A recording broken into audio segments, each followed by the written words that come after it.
ในโลกนี้มีทั้งบวกและทั้งลบอยู่ที่ใครจะได้พบกับสิ่งไหนพบสิ่งบวกย่อมถือว่ามีกำไร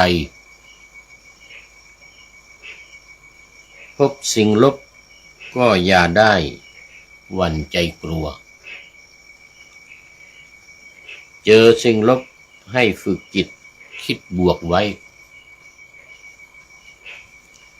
บวกหรือลบจบที่ใจไม่คิดชั่วหากคิดดีดีย่อมมาเข้าหาตัวหากคิดชั่วชั่วย่อมมาเข้าหาตนขอถวายความนอบน้อมแด่พระรัตนตรัยมีพระพุทธเจ้าเป็นต้นขอถวายความเคารพพระมหาเถระพระเถรานุเถระเจ้าคณะพระสังฆาธิการทั่วโลกมีพระเดชพระคุณพระธรรมเสนาบดีเจ้าคณะภาค7วัดพระธาตุดอยสุเทพเป็นต้นและขออำนวยพรแด่ท่านผู้ฟังท่านผู้ชมสาธุชนพุทธบริษัททั้งหลายวันนี้รายการพระไตรปิฎกลอยฟ้าก็ลอยมาจากวัดพระธาตุดอยสุเทพ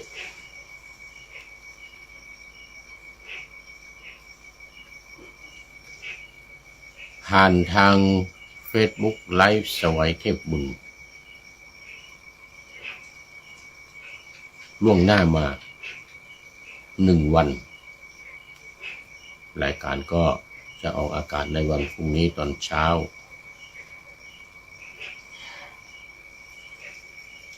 8 นาฬิกาถึง9 นาฬิกา4 สถานีคือสถานีวิทยุสสว.วัดฝายหินตำบลสุเทพอำเภอเมืองจังหวัดเชียงใหม่มีท่านพระครูสมุวิศวัตวรกิจโยเจ้าอาวาสวัดฝายหินเป็นผู้อำนวยการนำออกอากาศเวลา8 ถึง 9 นาฬิกา2 สถานีวิทยุคลื่นสีขาวเพื่อชาวประชาวัดปากทางเจริญอำเภอดอยหล่อจังหวัดเชียงใหม่มีท่านพระครูอภิวัฒนวิกรมเป็นผู้อำนวยการนำออกอากาศเวลาเดียวกันกับวัดฝายหิน8 ถึง 9 นาฬิกาวันจันทร์ถึงวันศุกร์3 สถานีวิทยุชุมชนคณะสงฆ์อำเภอฝางวัดพระพุทธบาทอุดมหรือน้ำบ่อสาวาที่ท่านพระครูสุจิตตานุรักษ์หลวงพ่อเจ้าคณะอำเภอฝางเป็นผู้อำนวยการนำออกอากาศเวลา8 ถึง 9 นาฬิกาเหมือนกันกับวัดฝายหิน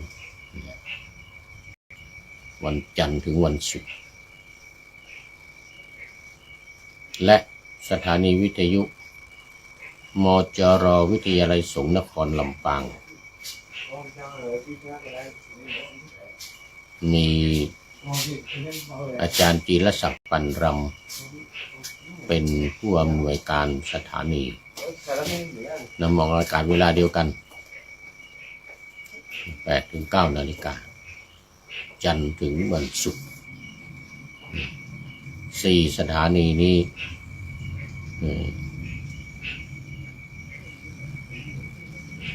เวลาเดียวกันวันเหมือนกันแต่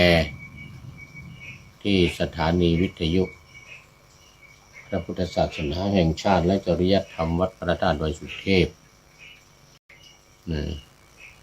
ระบบ FM 96 เมกะเฮิรตซ์ มีพ่อครูวรรลบนามมุงพรหมเป็นผู้อำนวยการ อาจารย์พระมหาประสิทธิ์ประสานธิโกเป็นหัวหน้าสถานี และอาตมาภาพพระครูปริยัติยานุศาสตร์เป็นผู้บรรยายเป็นประจำทุกวันเวลา5 ทุ่มถึงเที่ยงคืน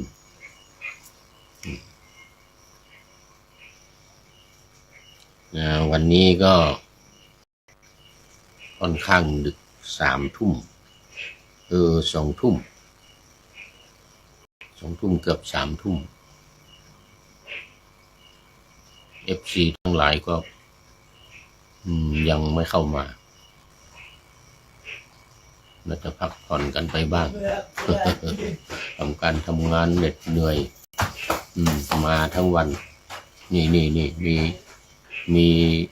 กดไลค์กดแชร์ทุบตับมาแล้ว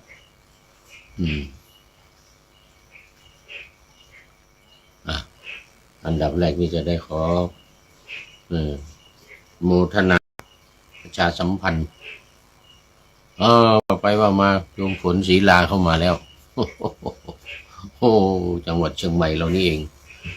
อำเภอแม่แจ่มกราบสาธุเจ้าโอ้โยมฝนศรีลาไม่ได้เข้ามาหลายวันแล้วหมอกควันมีหรือเปล่าเนาะทางแม่แจ่มนะถ้าจะไม่มีเชียงใหม่นี่โอ้โหเดี๋ยวนี้ขึ้นมาวัดดอยสุเทพด้วยตอนเนี้ย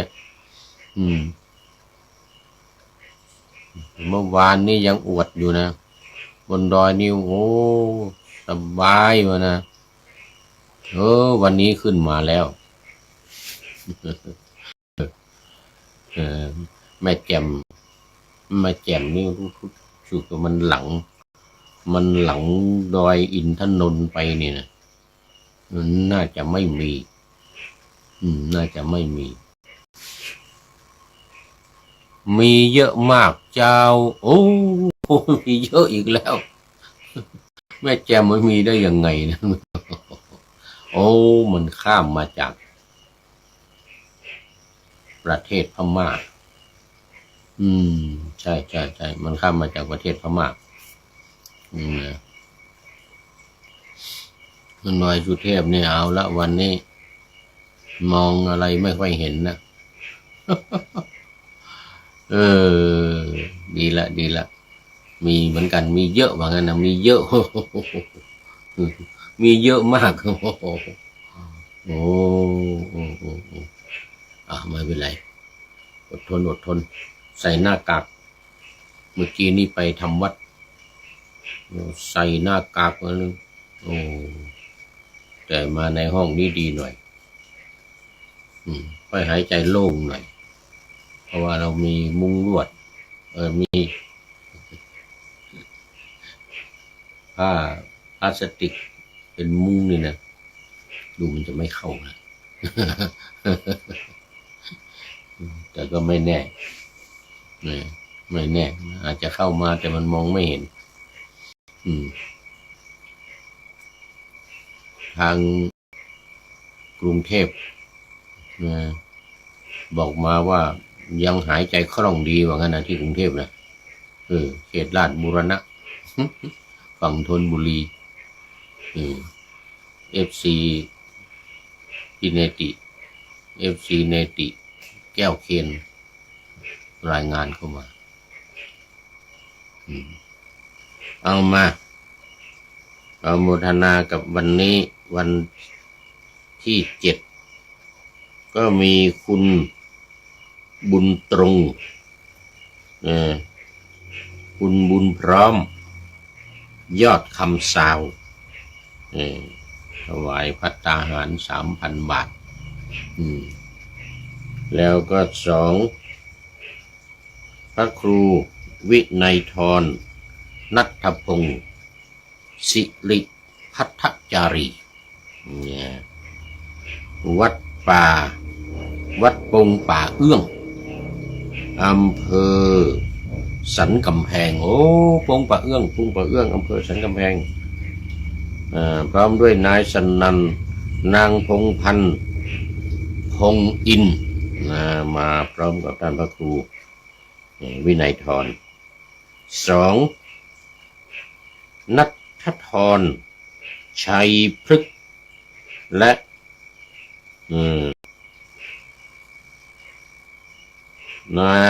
นางสุเมธชัยพฤกษ์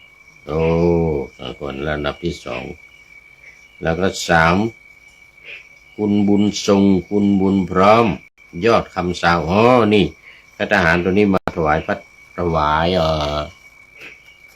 น้ำปานะถวายน้ำปานะถวายน้ำปานะโมทนาเป็นอย่างยิ่งน้ำปานะนี่มี3 1 2 3มี3เจ้าด้วยกันวันนี้ขออนุโมทนาในบุญกุศลขอให้มีความสุขกายสบายใจปรารถนาสิ่งใดอันเป็นไปโดยชอบประกอบด้วยธรรมก็ขอให้พลันสำเร็จในที่ทุกสถานในการทุกเมื่อแล้วก็ท่านที่จะประสงค์เพิ่มเติมเข้ามาในการเป็นเจ้าภาพก็ขอเชิญติดต่อเข้ามาที่ท่านอาจารย์พระมหาสกลวิโรจนกิติพอเรียนทำ9ประโยคสวดปาฏิโมกข์ได้ด้วยเก่งด้วย ต่อไปมันเป็นอะไรลมขึ้นสะอึกสะอื้น หรือว่าหมอกควัน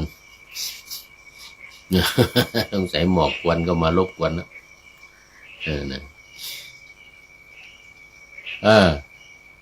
ประธานโครงการอบรมฝึกหัดพระภิกษุปาฏิโมกข์และสัมมนาพระธรรมวินัยท่านอาจารย์เป็นเลขานุการเจ้าคณะภาค7ด้วยหมายเลขโทรศัพท์8599053ไม่แน่ใจซะแล้วต้องขออภัยตอนนี้โยมเข้ามาฟังโยมจีรพันธ์จากมินนิโซตาได้เขาประท้วงกันหนักนะที่มินนิโซตาเมืองแจ็คสันมินนิโซตาโมทนา859ถูกต้อง90530918599053แล้วก็ท่านอาจารย์พระมหากิตติพงศ์ฐานะกโรปรริยนธรรม9ประโยคจากวัดพระธาตุสีจอมทองเป็นวิทยากรอยู่ที่นี่เหมือนกันหมายเลขโทรศัพท์0949101043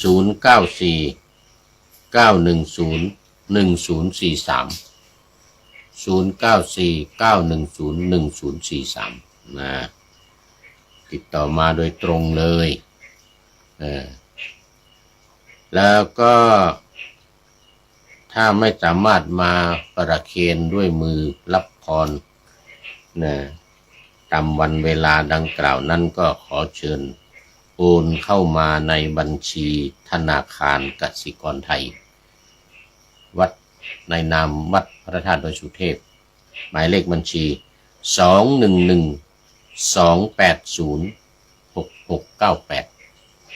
2112806698ตามอัธยาศัยไม่ต้องเป็นวันก็ได้ร่วมกันเข้ามา200 300 500 1,000 2,000 3,000อะไรก็ตามอัธยาศัยเป็นการร่วมกันเพราะค่าใช้จ่ายก็มีอยู่เยอะอยู่หลายอย่างนอกจากอาหารการกินแล้วนี่ยังมีค่าใช้จ่ายอย่างอื่นอีกก็ร่วมกันเป็นเจ้าภาพรวมแล้วตอนนี้ก็ เข้ามาสู่เนื้อหาสาระของนี่แหละพระไตรปิฎกกันเลยรายการพระไตรปิฎกของเรานี้เดี๋ยวจะไม่ทันเวลาอีกแล้วเดี๋ยวจะหมดเวลาวันนี้นวกนิบาตนวกนิบาตอังคุตรนิกายพระสุตตันตปิฎกเล่มที่23หน้าที่433ข้อที่239วันนี้นะพระไตรปิฎกฉบับสยามรัฐนะฉบับสยามรัฐอังคุตรนิกายอังคุตรนิกายเล่ม23นี่ก็อังคุตรนิกายเริ่มมาตั้งแต่เล่มที่20 21 22 23 24 5เล่ม20 21 22 23 24 5เล่มอันนี้เป็นเล่มที่23เรื่องการทำสมาธิมีเคล็ดลับเหมือนโคปีนภูเขาที่ลาดชันเหมือนโคปีนภูเขาที่ลาดชันในเรื่องนี้ก็พระองค์ก็ตรัสกับภิกษุทั้งหลายว่าภิกษุทั้งหลายแม่โคเที่ยวไปตามภูเขาเป็นโคโง่ไม่ฉลาดไม่รู้จักเขตที่หากินไม่เข้าใจที่จะไปเที่ยวบนเขาอันขรุขระแม่โคนั้นพึงคิดอย่างนี้ว่าฉะนั้นเราพึงไปยังทิศที่ไม่เคยไปพึงกินหญ้าที่ยังไม่เคยกินและพึงดื่มน้ำที่ยังไม่เคยดื่มแม่โคนั้นยันเท้าหน้าก็ไม่ดีเสียแล้วพึงยกเท้าหลังอีกก็คงจะไม่ยังทิศที่ไม่เคยไปไม่ได้ไปไม่ได้กินหญ้าที่ยังไม่เคยกินไม่ได้และดื่มน้ำที่ยังไม่เคยดื่มก็ไม่ได้แม่โคนั้นยืนอยู่ในที่ใด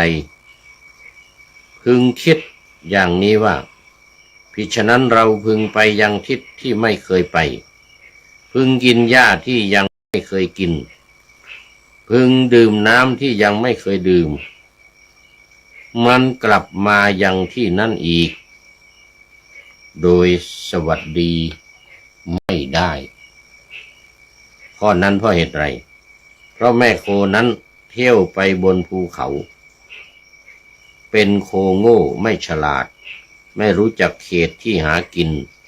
ไม่เข้าใจที่จะเที่ยวไปบนภูเขาอันขรุขระฉันใดภิกษุทั้งหลายฉันนั้นเหมือนกันภิกษุบางรูปในธรรมวินัยนี้เป็นคนโง่ไม่ฉลาดไม่รู้จักเขตไม่เข้าใจเพื่อสงัดกายสงัดจากอกุศลธรรมสงัดจากกามบรรลุปฐมฌานมีวิตกวิจารมีปีติและสุขอันเกิดแต่วิเวกอยู่เธอไม่เสพโดยมากไม่เจริญไม่ทำให้มากซึ่งนิมิตนั้นไม่อธิษฐานนิมิตนั้นให้ดีเธอย่อมมีความคิดอย่างนี้ว่าพิฉะนั้นเราพึงบรรลุทุติยฌานมีความผ่องใสแห่งจิตในภายในเป็นธรรมเอกผุดขึ้นไม่มีวิตกไม่มีวิจารเพราะวิตกวิจารสงบไปมีปีติและสุขเกิดแต่สมาธิอยู่เธอไม่อาจเพื่อบรรลุทุติยฌานเธอย่อมมีความคิดอย่างนี้ว่าพ พิฉะนั้นเราพึงสงัดจากกามสงัดจากอกุศลบรรลุปฐมฌานมีวิตกวิจารปีติและสุขเกิดแต่วิเวกอยู่เธอย่อมไม่อาจเพื่อสงัดจากกามบรรลุปฐมฌานภิกษุทั้งหลายภิกษุนี้เรากล่าวว่ามีชื่อเสียงปรากฏพลาดเสื่อมจากผลทั้งสองแล้วเปรียบเหมือนแม่โคเที่ยวไปบนภูเขาเป็นโคโง่ไม่ฉลาดไม่รู้จักเขตที่หากินไม่เข้าใจที่จะเที่ยวไปบนภูเขาอันขรุขระฉันนั่นเหมือนกันนะอันนี้ก็เป็นการเปรียบเทียบกันระหว่างโคกับภิกษุแต่แม่โคนั้นไปบนภูเขาที่ขรุขระไปที่ที่ไม่เคยไปที่ที่ไม่ใช่เป็นที่หากินของตัวเองน้ำก็ไม่มีหญ้าก็ไม่มีในใจนี่คิดว่าเราจะต้องไปไอ้ที่มันมีที่มีหญ้ามีน้ำดื่มนะแต่พอไปเขาจริงๆปรากฏว่ามันไม่มีจะดื่มหญ้าจะดื่มน้ำก็ไม่มีน้ำดื่มจะกินหญ้าก็ไม่มีหญ้ากินเดินวกวนเงินกลับมาที่เดิมอีก วนไปวนมาอยู่บนภูเขาปรากฏว่าภูเขามันก็เป็นภูเขาหัวล้นเป็นภูเขาที่ไม่มีต้นไม้ไม่มีแอ่งน้ำแล้วก็ไม่มีต้นไม้ใบหญ้าเรียกว่ามันไม่ใช่ที่หากินน่ะ อันที่ว่าจะไปในดงในป่าโดยบนภูเขาก็เป็นภูเขาที่เป็นภูเขาที่มีป่าทึบมีต้นไม้ใบหญ้ามีน้ำชุ่มชื้นนะแต่หาเป็นเช่นนั้นไม่ได้ไป ไปบนภูเขาที่มันขรุขระมีแต่ก้อนหินก้อนผาเงือบผาชันเดินไปมาดีไม่ดีจะตกภูเขาก็ได้ดีไม่ดีจะตกภูเขาเนี่ยเรื่องมันนะ เหมือนกับภิกษุเหมือนกับภิกษุที่โง่ไม่ฉลาดไม่ปฏิบัติตามแนวทางที่องค์สมเด็จพระสัมมาสัมพุทธเจ้าได้วางไว้เช่น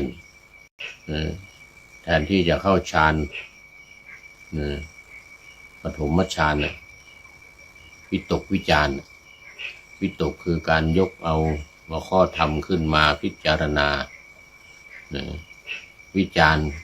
วิตกคือยกเอาหัวข้อธรรมขึ้นมาวิจารก็มาพิจารณาเช่นอย่างสติปัฏฐานสี่อย่างนี้เขาเรียกว่าวิตกยกเอาสติปัฏฐานสี่ขึ้นมาเป็นหลักในการปฏิบัติสติปัฏฐานสี่มีอะไรบ้างเช่นกายเวทนาจิตธรรมอย่างนี้นะไม่รู้เรื่องไม่รู้จักสติปัฏฐานสี่ไม่รู้จักกายไม่รู้จักเวทนาไม่รู้จักจิตไม่รู้จักธรรม ไม่ได้เรื่องก็ไปตามเรื่องตามราวอย่างนี้คิดว่าเราจะต้องเข้าฌานมีปีติมีความสุขอันเกิดจากวิเวกแล้วก็เสวยวิมุตติสุขอันเกิดจากปีติเกิดจากวิเวกนั้นก็มุ่งไปจะปฏิบัติแต่ไม่รู้หลักไม่รู้วิธีในการที่จะปฏิบัติจะเข้าฌานทั้งสี่ในปฐมฌานก็ไม่รู้เรื่องจะเข้าวิตกวิจารก็ไม่รู้จักวิตกวิจารแล้วถึงแม้รู้ว่าวิตกเป็นการยกเอาหัวข้อธรรมก็ไม่รู้หัวข้อธรรมอีกไม่รู้ ไม่รู้หลักไม่รู้ทั้งฝ่ายสมถกรรมฐานไม่รู้ทั้งฝ่ายวิปัสสนากรรมฐานก็เข้าฌานไม่ได้ไม่รู้จะยกอะไรขึ้นมาพิจารณาหรือจะทำสมถะในการที่จะกำหนดจะบริกรรมอะไรก็ไม่รู้เรื่องอย่างเงี้ยก็เข้าฌานก็เข้าไม่ได้ปีติก็ไม่เกิดความสุขก็ไม่เกิดเลยไม่ได้ผลอันเกิดจากการปฏิบัติพลาดเขาเรียกว่าพลาดเสื่อมจากผลทั้งสองเสื่อมจากผลทั้งสองคืออะไรผลมรรคมรรคโสดาปฏิมรรคโสดาปฏิผลสกทาคามิมรรคสกทาคามิผลอนาคามิมรรคอนาคามิผลหรืออรหัตตมรรคอรหัตตผลเสื่อมหมดไม่ได้บรรลุธรรมอะไรเหมือนกับโคที่เที่ยวไปบนภูเขาเป็นโคโง่ไม่ฉลาดไม่รู้จักเขตที่หากินไม่เข้าใจที่จะเที่ยวไปบนภูเขาอันมีหญ้าอันมีน้ำแต่ดันไปที่มันขรุขระมีแต่หินแต่ผาไม่มีน้ำดื่มไม่มีหญ้ากินฉันนั้นเหมือนกันนี่เป็นประการที่หนึ่งเป็นในแง่ที่หนึ่งต่อไปภิกษุทั้งหลายแม่โคที่เที่ยวไปบนภูเขาเป็นโคฉลาดเฉียบแหลมรู้จักเขตที่หากินเข้าใจที่จะเที่ยวไปบนภูเขาอันขรุขระแม่โคนั้นพึงมีความคิดอย่างนี้ว่าภิฉะนั้นเราพึงไปยังทิศที่ไม่เคยไปพึงกินหญ้าที่ยังไม่เคยกินและพึงดื่มน้ำที่ยังไม่เคยดื่มแม่โคนั้นยันเท้าหน้าไว้ดีแล้วพึงยกเท้าหลังแม่โคนั้นพึงไปยังทิศที่ไม่เคยไปพึงกินหญ้าที่ยังไม่เคยกินและพึงดื่มน้ำในที่ไม่เคยดื่มเมื่อยืนอยู่ในที่ใดพึงคิดอย่างนี้ว่าภิฉะนั้นเราพึงไปยังทิศที่ไม่เคยไปพึงกินหญ้าที่ยังไม่เคยกินพึงดื่มน้ำที่ยังไม่เคยดื่มและพึงกลับมายังที่นั้นโดยสวัสดีข้อนั้นเพราะเหตุไรเพราะแม่โคเที่ยวไปบนภูเขาเป็นโคฉลาดเฉียบแหลมรู้เขตที่หากินเข้าใจที่จะเที่ยวไปบนภูเขาอันขรุขระฉันใดอันนี้ตรงกันข้ามกับโคตัวแรกนะภิกษุทั้งหลายฉันนั้นเหมือนกันภิกษุบางรูปในธรรมวินัยนี้เป็นบัณฑิตฉลาดรู้จักเขตเข้าใจที่จะสงัดจากกามสงัดจากอกุศลธรรมบรรลุปฐมฌานเสพโดยมากเจริญกระทำให้มากซึ่งนิมิตนั้นอธิษฐานนิมิตนั้นให้มั่นด้วยดีเธอมีความคิดอย่างนี้ว่าภิฉะนั้นเราพึงบรรลุทุติยฌานมีความผ่องใสแห่งจิตในภายในเป็นธรรมเอกผุดขึ้นไม่มีวิตกไม่มีวิจารเพราะวิตกวิจารสงบไปมีปีติและสุขเกิดแต่วิเวกเกิดแต่สมาธิเธอยังไม่ยินดีเพียงทุติยฌานที่ได้บรรลุเธอเสพโดยมากซึ่งนิมิตนั้นเจริญกระทำให้มาก ซึ่งนิมิตนั้น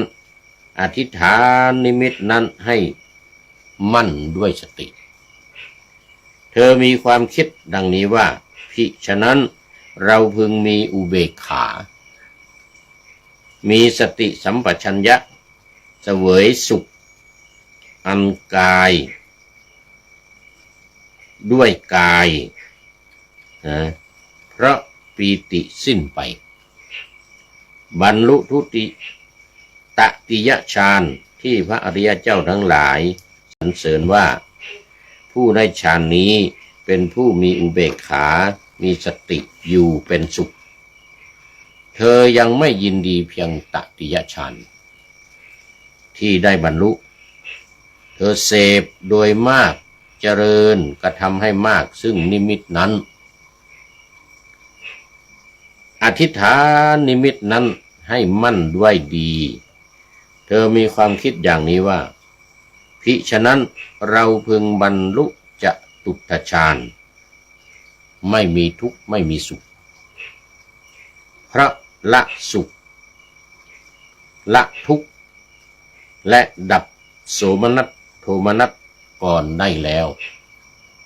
มีอุเบกขาเป็นเหตุให้สติบริสุทธิ์อยู่เธอยังไม่ยินดีเพียงจตุตฌานที่ได้บรรลุนั้นเธอเสพโดยมากเจริญกระทำให้มากซึ่งนิมิตนั้นอนิทิฏฐานนิมิตนั้นให้มั่นคงด้วยดีในกรณีแห่งสมาธิที่เลือกอีก8ระดับก็ทรงตรัสไว้ทำนองเดียวกันกล่าวคือทรงให้ดำรงจิตในสมาธิที่ให้มั่นคงเสียก่อนแล้วจึงค่อยขยับเพื่อเจริญสมาบัติในขั้นถัดไปอันนั้นจะหมายถึงขั้นสมถะขั้นสูงคือปัญจมฌานที่5ชักกะฌานที่6สัตตมะฌานที่7แล้วก็อัตถมะฌานที่8นี่เนื่องสู่ไปสูงขึ้นไปนะดังนั้นหมายถึงว่าภิกษุที่เข้าฌานได้ในระดับฌาน4อย่างที่ว่าเมื่อกี้เนี่ยแต่ยังไม่พอใจระดับนั้นก็อยากก้าวขึ้นไปสู่จนถึงสมาบัติที่8หมดสมาบัติหมดฌานที่8เข้าสมาบัติหรือสัญญาเวทยิตานิโรธสูงขึ้นไปอันเกิดอันไม่มีความสุขอันไม่มีปีติไม่มีอะไรเอกคตารมณ์ไม่มีวิตกวิจารอันนั้นเป็นระดับสูงขึ้นไปอันนี้พูดถึงภิกษุที่ฉลาดในการปฏิบัติตามลำดับของฌานสมาบัติ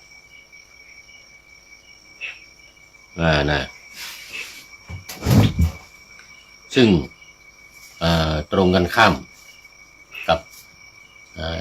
ภิกษุรูปก่อนที่เข้าฌา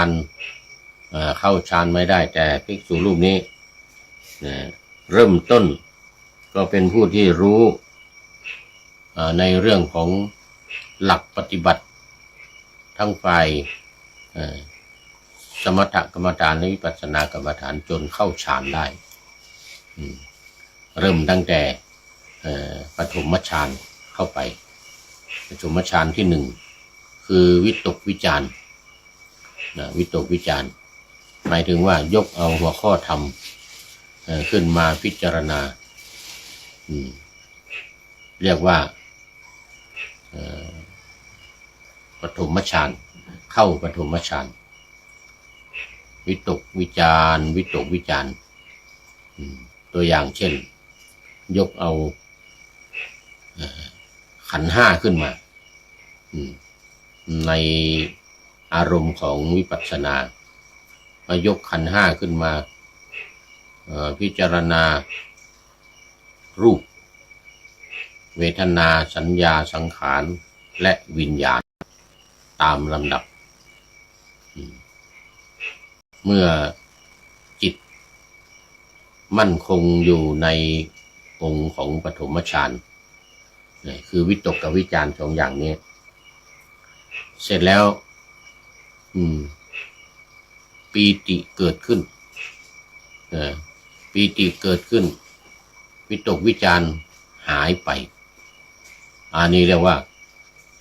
เข้าสู่องค์ฌานที่สองเข้าสู่องค์ฌานที่สองไม่มีละจะวิตกวิจารจะยกหัวข้อขึ้นมาพิจารณาแต่ว่ามันเกิดปีติขึ้นก็เสวยปีติเสวยปีติอันเกิดจากความสงบของจิตที่ขณะที่พิจารณาอยู่เนี่ยขณะที่วิตกวิจารอยู่เนี่ยพอปีติเกิดขึ้นแล้วนี่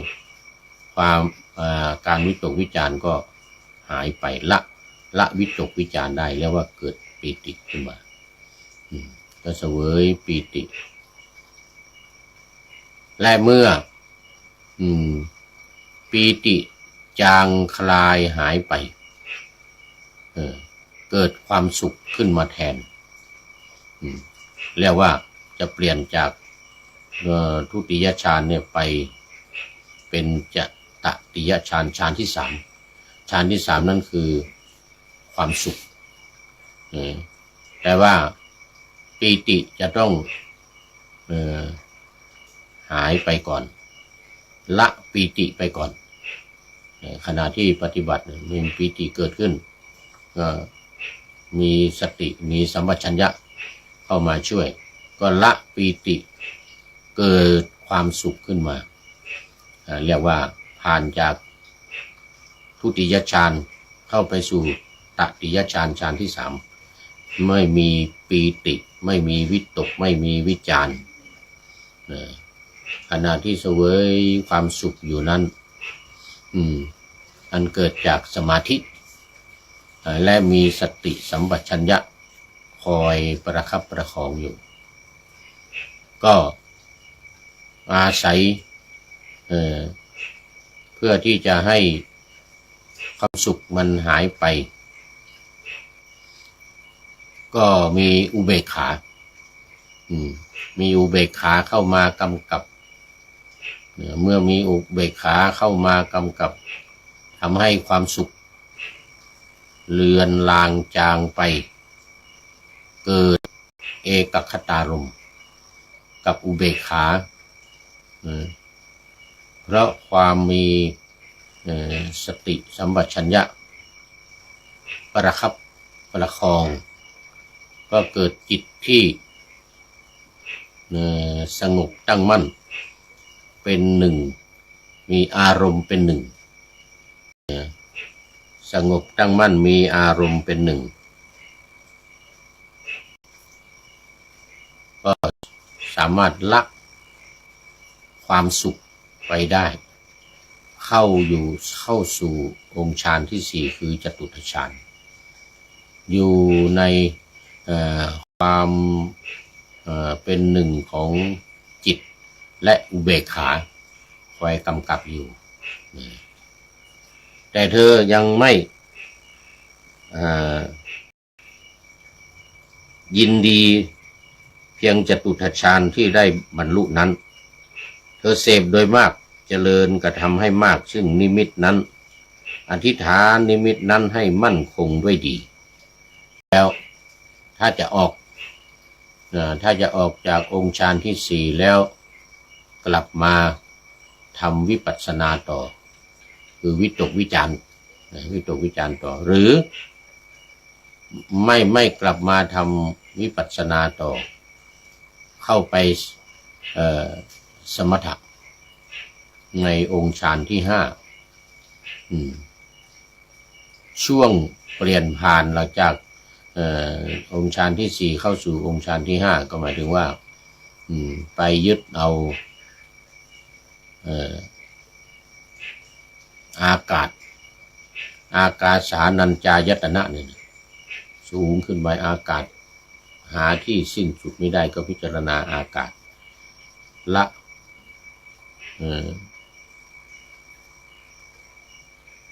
เอกคตารมณ์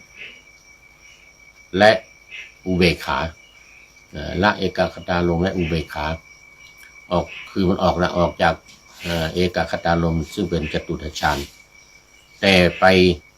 ยินดีองค์ฌานที่ยิ่งขึ้นไปเข้าองค์ฌานที่5 6 7 8ที่6ก็พิจารณาถึงวิญญาณวิญญาณหาที่สิ้นสุดไม่ได้พอไปที่7ก็อากินจัญญาไม่มีอะไรมีแต่ความว่างเปล่าต่อไปที่8ในวสัญญานาสัญญายตนะก็มีความจำก็ไม่ใช่ไม่มีความจำก็ไม่ใช่คือจำได้อยู่แต่ว่าไม่สนใจไม่ยึดถือไม่ยึดมั่นก็ปล่อยไปอย่างนี้เราเรียกว่าเนวสัญญานาสัญญายตนะปุ๊บหมดแล้วก็เข้าสู่สัญญาเวทยิตานิโรธคือการดับเวทนากับสัญญาความรู้สึกก็ไม่มีสัญญาคือความจำก็ไม่มีอย่างองค์ฌานที่8เนี่ยยังมีอยู่บ้างนะยังมีอยู่แต่ว่าเป็นเพียงเดินลางๆไม่สนใจแต่เข้านิโรธสมาบัติหรือสัญญาเวทยิตานิโรธซึ่งเราถือกันว่าเป็นฌานที่9แต่ว่าไม่ได้เขียนไว้นะไม่ได้เขียนไว้ว่าเป็นฌานที่9เพราะว่าฌานมีแค่8แต่สัญญาเวทยิตานิโรธหรือสมาบัติเนี่ยการเข้าสมาบัติเนี่ยถือว่าเป็นองค์ฌานที่9ถือว่าเป็นองค์ฌานที่9ช่วงที่เข้าสมาบัตินั้นจะไม่มีความรู้สึกและความจำเรียกว่าสัญญาเวทยิตานิโรธทั้งสัญญาทั้งเวทนา2อย่างนี้ไม่มีทั้งสัญญาทั้งเวทนา2อย่างนี้ยังไม่มีเรียกว่าสัญญาเวทยิตานิโรธเข้าไปดับ2อย่างดับ2อย่างคือดับเวทนากับดับสัญญาในขันธ์5ข้อที่2กับข้อที่3ดับเหลือแต่ข้อที่4เวทนาสัญญาการปรุงจิตสังขารยังมีอยู่สังขารแล้วก็วิญญาณมีสังขารแล้วก็มีวิญญาณมีการปรุงจิตอยู่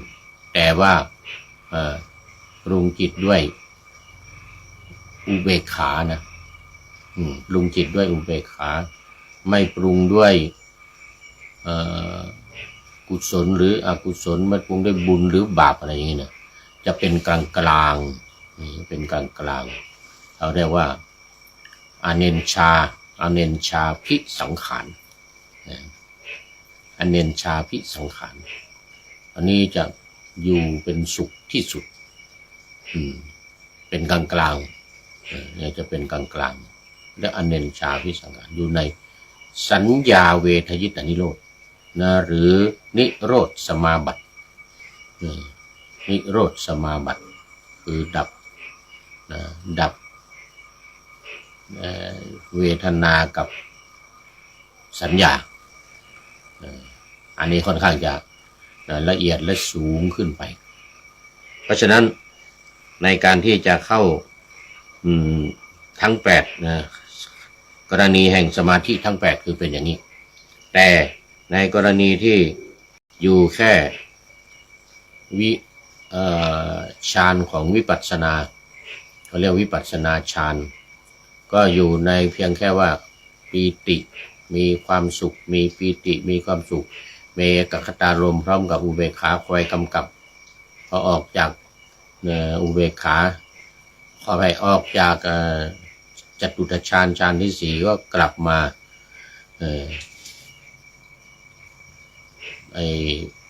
วิตกวิจารอีกปฐมฌานยังวนอยู่อย่างนี้วิตกวิจารปีติสุขเอกคตาแล้วก็มาวิตกวิจารปีติสุขเอกคตาวนอยู่อย่างนี้เป็นฌานของวิปัสสนาเมื่อมาวิตกวิจารก็มาพิจารณาธรรมอีกพิจารณาหัวข้อธรรมอีกในจะเกิดทำให้เกิดปัญญาเกิดความรู้แล้วนะสามารถนำเอาปัญญาหรือปัญญาญาณหรือความรู้นี้ไปละกิเลสละสังโยชน์ได้ตามลำดับตั้งแต่สักยทิฏฐิวิจิกิจฉาศีลพัตตปรมาส3อย่างนี้ได้ก็เป็นโสดาบันเป็นพระโสดาบันแล้วก็ละกิเลสราคะโทสะโมหะนี่ให้เบาบางลงอีกก็เป็นสกทาคามิผลเสร็จแล้วละราคะกับโทสะ2อย่างที่เรียกว่ากามราคะกับปฏิฆะเนี่ยนะก็เป็นพระอนาคามียังเหลือแต่โมหะที่เบาบางโมหะที่เบาบางแต่ถ้าละโมหะได้ซึ่งเป็นอยู่สุดท้ายของอยู่สุดท้ายของสังโยชน์เรียกว่าอวิชชาเนี่ยก็เริ่มตั้งแต่รูปราคะอรูปราคะข้อ6ข้อ7แล้วก็ข้อ8มานะข้อที่9อุทธัจจะละไปตามลำดับนะละรูปฌานอรูปฌานแล้วก็มานะข้อที่8มานะทั้ง9เลยนะเสร็จแล้วก็ละอุทธัจจะกุกุจจะอุทธัจจะคือความฟุ้งซ่านความรำคาญจิตนี่นะเสร็จแล้วสุดท้ายข้อที่10ละอวิชชาก็เป็นขั้นสูงสุดเป็นอรหัตผลหรือพระอรหันต์อย่างนี้เรียกว่ามีความเข้าใจและมีความคิดในการที่จะปฏิบัติอย่างถูกต้องทำสมาธิเรียกว่าเป็นเคล็ดลับเป็นเคล็ดลับเหมือนโคปีนภูเขาที่ลาดชันโค2ตัวเมื่อกี้โคตัวที่ฉลาดที่ปีนภูเขาขาหน้ายั่งไปแล้วก็ยกขาหลังขึ้นไปแล้วก็ดันขึ้นไปได้ถึงชั้นบนที่มีน้ำมีหญ้าที่มีน้ำมีหญ้าก็สามารถปีนขึ้นไปแล้วก็กินน้ำกินหญ้าได้ตามความปรารถนาเพราะความฉลาดของตัวเองในการที่จะปีนขึ้นไปแล้วก็รู้เขาเรียกว่ารู้ที่หากินนะเหมือนกับผู้ที่ปฏิบัติที่เข้าฌานตามลำดับทั้งสองที่ว่าผลทั้ง2อย่างที่ว่าเมื่อกี้เนี่ยบรรลุผลทั้ง2อย่างหรือขั้นแรกนั้นว่าพลาดพลาดจากผลทั้ง2ผลทั้ง2นี่คืออะไรก็คือผลที่เป็นฝ่ายของวิปัสสนาฌานของวิปัสสนาและก็อีกอย่างหนึ่งฌานของสมถะข้อที่5 6 7 8จนถึงนิโรธสมาบัติหรือสัญญาเวทจะยึดอนิโรธอันนี้เป็นผลขั้นสุดท้ายผลขั้นสูงสุดของสมาธินะผลขั้นสูงสุดของสมาธิซึ่งยังไม่ถึงขั้นบรรลุถึงโสดาบันสกทาคามีหรืออนาคามีหรืออรหันต์อันนั้นต้องตามลำดับดังที่กล่าวเมื่อกี้นี้ดังที่กล่าวเมื่อกี้นี้สามารถละ ใช้ปัญญาที่เกิดขึ้นละได้ทั้งสังโยชน์ทั้ง10ประการรวมกิเลสตัวใหญ่ราคะโทสะโมหะเดี๋ยวต้องดูเวลาก่อนยังพอมีอยู่ ยังพอมีอยู่คราวนี้พึงสังเกตให้เห็นว่าโคภูเขาที่ฉลาดย่อมรู้จักจดเท้าหน้าลงในที่อันมั่นคงเสียก่อนแล้วจึงค่อยยกเท้าหลังตามขึ้นไปจึงจะไม่พลาดกลิ้งลงมาเช่นเดียวกับภิกษุต้องมีความตั้งอยู่อย่างมั่นคงในสมาธิที่ถึงทัพทีแรกก่อนจึงค่อยขยับไปเจริญสมาธิขั้นสูงถัดขึ้นไปแต่ว่าอย่าลืมว่าถ้าเข้าไปในขั้นของสมถะก็จะไปถึงขั้นนิโรธสมาบัติหรือสัญญาเวทยิตานิโรธเนี่ยซึ่งเป็นแนวทางที่ไม่ถึงอรหันต์เป็นแนวทางที่จะไปพอตายนี่จะไปเป็นพรหมในนิโรธสมาบัติหรือว่าฌานที่5 6 7 8เนี่ยที่ไปเป็นพรหมทั้งหลายเหมือนกับอาลาลดาบทและอุทกดาบทอาจารย์ของพระพุทธเจ้าที่สอนพระพุทธเจ้าถึงแค่ฌานที่8แต่พระพุทธองค์ยังถือว่าไม่ใช่ที่สุดของทุกก็เลยไปปฏิบัติเองไม่เข้า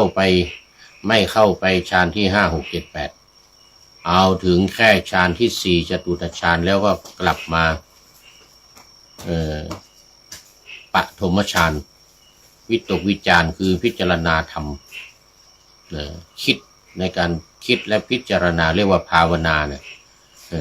ภาวนานัยยะในแค่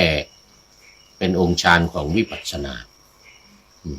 แม้จะเกิดปีติจะเกิดความสุขหรือเอกคตารมณ์ก็ไม่อยู่ไม่คงทนไม่ให้อยู่นานเกิดปีติก็พยายามละปีติไปมีความสุขก็ละความสุขจากละความสุขแล้วก็ไปมีเอกคตารมณ์ก็ละเอกคตารมณ์จิตที่เป็นหนึ่งจิตที่เป็นสมาธิเข้าใกล้ในการที่จะไปสู่สมถะแล้วเนี่ยอาศัยอุเบกขาเดี๋ยวอาศัยเข้ามาอุเบกขาเนี่ยถูกละอุเบกขาเข้ามากำกับแล้วก็ออกจากจตุตฌานแต่ไม่ไปฌานที่5ซึ่งมันเป็นสมถะกรรมฐานพอไปถึงขั้นสูงสุดก็อย่างดีก็แค่ไปเป็นพรหมอยู่ในชั้นสุทธาวาสอย่างดีก็แค่เป็นพรหมอยู่ชั้นสุทธาวาสแต่ถ้าละสังโยชน์ได้ถึงกามราคะปฏิฆะเป็นอนาคามีเป็นระดับอนาคามีนี่ก็มีโอกาสในชั้นสุทธาวาสต่อยอดพิจารณาทำอุทธัมภาคียสังโยชน์ทั้ง5เบื้องบนเนี่ยนะก็ยังมีโอกาสในการที่จะบรรลุเป็นอรหันต์ได้แต่ต้องเป็นพรหมที่มี4ขันธ์อย่างว่ามีเวทนาสัญญาสังขารและวิญญาณรูปนั้นไม่มีอยู่แล้วนะมี4ขันธ์แล้วต้องได้อนาคามีไปก่อนด้วยต้องเป็นระดับอนาคามีด้วยแต่พระพุทธองค์ถอย ไม่เอาตั้งแต่แรกตั้งแต่แรกเลยเพราะว่ามันไม่ใช่เป้าหมายสูงสุดถอยมาไปทำเองถ้าจะเข้าฌานก็เข้าถึงแค่จตุตฌานแล้วก็วนมาวิปัสสนาวนมาวิปัสสนากรรมฐานคือวิตกวิจารปฐมฌานปฐมฌานทุติยฌานตติยฌานจตุตฌานนี่เป็นฌานของวิปัสสนานะวนอยู่อย่างนี้ก็จะเกิดปัญญาเมื่อวิตกวิจารก็จะเกิดปัญญาสรุปลงในไตรลักษณ์อนิจจังทุกขังอนัตตาจบบรรลุได้ไม่ต้องไปเป็นพรหมไม่ต้องไปสมถะฌานของสมถะกรรมฐาน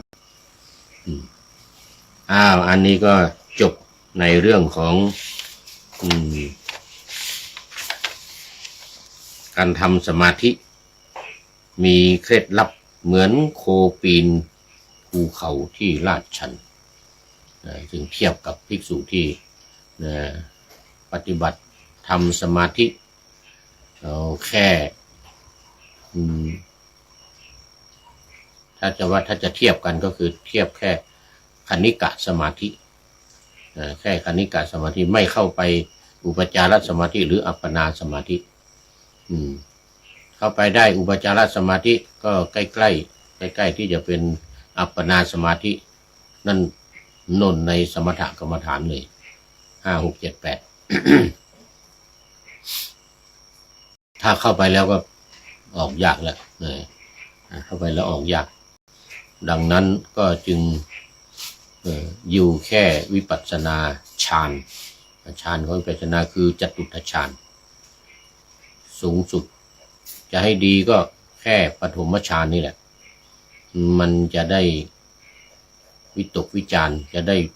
ตรึกได้ตรองได้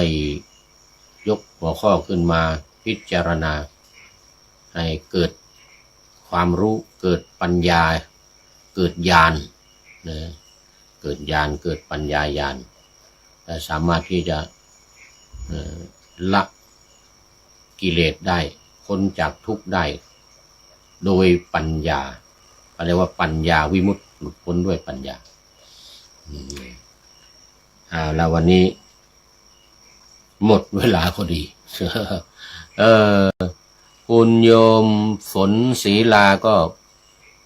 เป็นท่านสุดท้ายเข้ามาในรายการในวันนี้โมทนาขอบคุณเป็นอย่างยิ่งแล้วมีท่านอาจารย์ที่เข้ามาแต่ว่าไม่ได้คอมเมนต์เห็น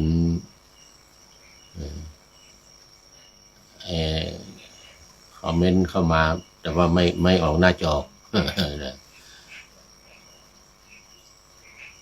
ไ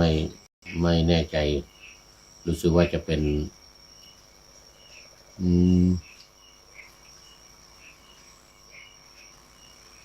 ทางจันทบุรีหรือเปล่าเดี๋ยวไม่ใช่นครสวรรค์สาธุโมทนาแล้วตอนนี้ก็เข้ามาสู่ข้อคิดท้ายข้อคิดท้ายรายการในวันนี้ได้จากผู้ใดหนอแลท่านนายพลนเรศจิตลักษณ์ของเรานี่เอง ท่านนายพลนเรศจิตลักษณ์เขียนไว้ว่าในโลกนี้มีทั้งบวกและทั้งลบอยู่ที่ใครจะพบกับสิ่งไหนพบสิ่งบวกย่อมถือว่ามีกำไรพบสิ่งลบก็อย่าได้หวั่นใจกลัวเจอสิ่งลบให้ฝึกจิตคิดบวกไว้บวกหรือลบจบที่ใจไม่คิดชั่วอยู่ตรงนี้นะหากคิดดี ดีย่อมมาเข้าหาตัวหากคิดชั่วชั่วย่อมมาเข้าหาตนนี่ก็ถ้าจะเทียบได้กับโคที่ปีนภูเขาขึ้นสามารถยังเท้าหน้าไปได้อย่างมั่นคงตามด้วยเท้าหลังแล้วก็ขึ้นไปบนยอดภูเขาได้ดื่มน้ำได้กินหญ้าก็เป็นโคที่ฉลาดนะต่างกับโคที่ไม่ฉลาดโคที่โง่เหยียบเท้าหน้าไม่แน่นเท้าหลังตามขึ้นไปก็พลาดกลิ้งลงมาโคโลแล้วก็เหมือนกับภิกษุผู้เข้าฌานสมาบัติผู้ปฏิบัติผู้ทำสมาธิไปตามขั้นตอนตามองค์ฌานของสมถกรรมฐานและวิปัสสนากรรมฐานจะให้ดีก็อยู่แค่องค์ฌานของวิปัสสนาอยู่แค่องค์ฌานของวิปัสสนาเอาแล้ววันนี้หมดเวลาพอดีขอบคุณ